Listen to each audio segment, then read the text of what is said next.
What is up, everyone? OJ over here from PlayerEssence, and welcome to my village, to where you can come get all your Nintendo Switch and gaming news, PE Ninjas. And today is going to be pretty cool because we're going to have a little chat about the Japanese retailers talking about Nintendo Switch pre-orders, hype for the system, people that are buying it, and just various different things. And we'll go over the information here, and then I will give my opinion on the matter. So let's go ahead and get right into it. So the following information does come from various retailers that were interviewed by Famitsu Magazine and GEO, which is a nationwide CD and DVD rental / seller. They have 1,686 total shops in Japan, and 1,131 of them are also selling video games. Customers in their 30s, as well as families, were responding the most to the Nintendo Switch. Only a few locations had lines forming for pre-orders, but its entire reservation slots were filled in only 2 days. Why it filled faster than expected was due to a little bit of the low quantity that they did have. There were many consumers who couldn't buy Famicom Mini, PSVR, or PlayStation 4 Pro at launch either. Customers were trying to avoid another sellout situation with the Nintendo Switch, which is why they hopped on the pre-orders. Pre-orders for the gray color were taken before the neon version.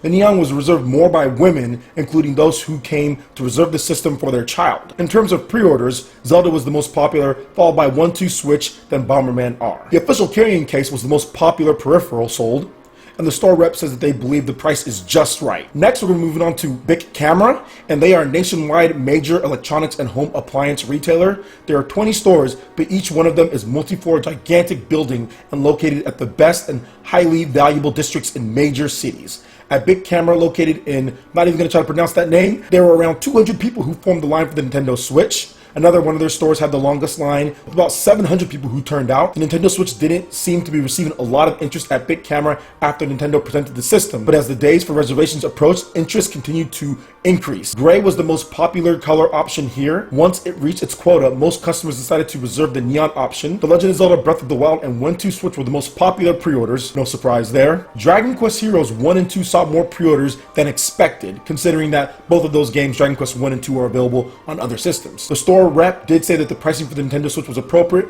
and they wanted more supply. Moving on to the last one here, we do have Games Maya, which is a small independent video game retailer but widely known in Japan. Games Maya has seen a pretty good and huge reaction from consumers since the Switch was presented. There were some who said they would buy it regardless of the price. There were big lines formed during the day for pre-orders, and all slots were filled by around noon. The store rep felt a stronger reaction compared to past consoles, but wants more supply for the Nintendo Switch. The gray was more sought after in general, with kids reserving more of the neon version. Customers stopped by who just wanted to reserve the Nintendo Switch no matter the color. Final ratio between the two colors was roughly 6-4 in favor of gray. The popular game pre-orders were The Legend of Zelda Breath of the Wild and 1-2 Switch. The Nintendo Switch Pro Controller was the most popular pre-order, with lots of Zelda customers picking one up, already seeing 3 times more demand from customers than actual supply. The store believes customers are seeing the price as cheap. The store also thinks it's cheaper than expected. And the store rep thought that the price wasn't below the PlayStation, it would be tough. So let's talk about all this, because there's a lot of different information here. I think Games Maya, since they're the more like core gamer, I think they're like the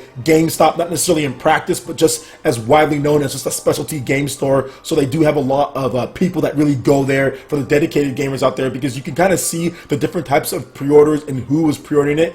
At Games Maya, which is more of the hardcore, game store, you had a lot of people pre-ordering the Nintendo Switch Pro Controller and the Legend of Zelda, customers who were doing that. Whereas like at the first one, Geo, that was just the peripheral with the carrying case. So it was people just more worried about protecting it maybe for their children, because it was saying that families as well as people in their 30s were picking it up. So you can kind of see the dynamics of which store had what. But what I think is interesting about this is that the fact that all of them pretty much said demand was a lot higher, that they want more stock, because this is something that's different compared to their previous systems as far as what Nintendo was doing, and just previous systems in general. Because outside of the Nintendo 3DS and the PS Vita to some degree, what has really been doing well for the system's release? Any systems released after the PS Vita and Nintendo 3DS haven't really done that well in Japan, and have done just moderate success, with the PlayStation 4 probably being the only system. The Wii U kind of started out kind of hot, but then really just fizzled and crashed and burned at one point. There were some areas where it did kind of jump up a little bit. I know, for example, Mario Kart helped out a little bit, and Splatoon also helped out, but really didn't really do much in Japan, and PlayStation 4 has already surpassed it. But even then, the PlayStation 4 still isn't anywhere near the PS Vita, and Nintendo 3DS is by far the biggest winner. Not only that, but the 3DS actually passed PlayStation 2 in Japan for total overall sales. So the 3DS really has been the most hyped system Japan has got in a very long time. No other system has even reached the PS2 numbers since then, and that was more than a decade ago with PS2 was running the streets. So the fact that, you know, this system is getting this amount of hype compared to the previous ones definitely bodes well for Nintendo. It's only 3 retailers, but it is a lot of space covered. But I do feel that with Nintendo Switch in Japan, the biggest thing and why it's becoming so popular and why the interest is gaining is because the popular nature of it and how you can play it. You can play it, once again, tabletop mode. You can play it with your Joy-Cons. You can pass it to a friend, family member and play, but then you can also take it as a fully dedicated portable. I think a lot of people in Japan are probably just going to do that in general, just portable. 100% portable, you know what I'm saying? Like, they're not even going to really mess with the TV mode too much, their commutes and all of that. And some are going to use it as both. Personally, for me, I think it's going to be an amazing hybrid device, and I think that's what really makes this Nintendo Switch just stand out. But I think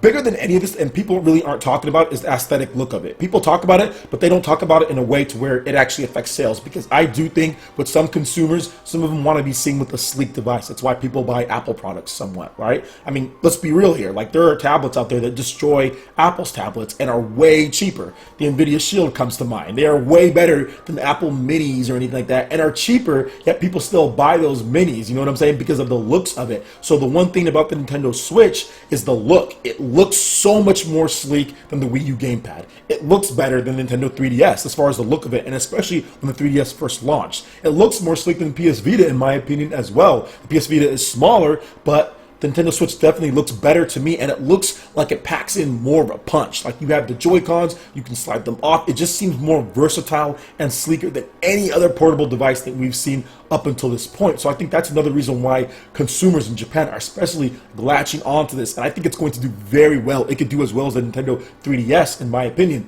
and people are seeing the prices cheap because of what you get. I do think that's one thing. You get fully HD portable system, fully HD, not like 540p like PS Vita or anything like that, but a fully HD system with 2 controllers packed into it, and that you can play in a variety of ways, from complete portable to a dedicated home console.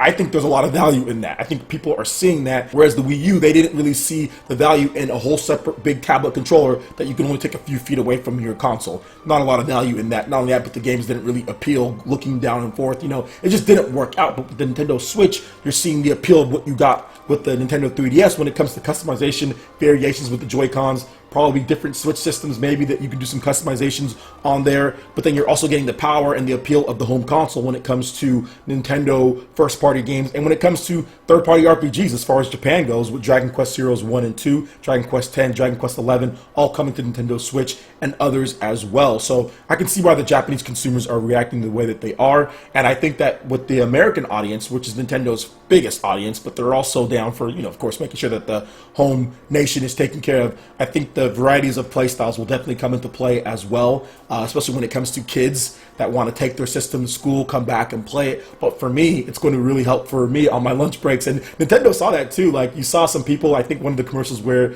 the guys were playing at work. So I think Nintendo is kind of hitting all different marketing areas with this system, and their marketing and the sleekness of the device have just been so much better. They got John Cena to be marketing it in just weird places. They've got Super Bowl commercials, so there's a lot of stuff that they're doing differently. I'm really looking forward to this launch. Obviously, Nintendo still has a long way to go. Let's not try to sugarcoat anything. Their system is a bit basic at the beginning. I do hear the complaints from some people when it comes to that, but I do feel that Nintendo will add features and add layers as they go on, and the online probably isn't going to be anywhere near as good as Sony or Microsoft at the beginning, but once we get the paid product in the fall, I think it'll definitely be a lot better. So there's still issues to address, but that's okay. It's not a sprint. It's a marathon. It's what you do over the next months and years, not what you have at launch. Like, everything doesn't need to be there, or you can break your system like we saw with the Wii U. So I do feel that it's going to be something that's layered out. Get the system out, get any issues taken care of right then and there, then move on to adding layers bit by bit, and actually get people excited for updates, because Nintendo has been a stability machine for the past freaking decade. Stability, stability, stability with no new features. Well, with this one, the base product out there, then add the features as you go. And I think that's really going to help the appeal of the Nintendo Switch over the Wii U. This was just a stability update after stability update with no new features because of the way that the hardware is designed. Nintendo Switch is designed completely different. I think you'll be able to add things in a lot easier as far as the OS and operating system goes. All right, guys, that wraps it up for this video here. Let me know what you guys think in the comment section below. I would love to hear your thoughts. Also, make sure you hit that like button if you did like it. Let me know you guys want more content like this going forward in the future. And subscribe to PlayerEssence for the latest news, reviews, discussions, and more. Thank you so much for watching, and we'll see you PE Ninjas for the next video. Peace.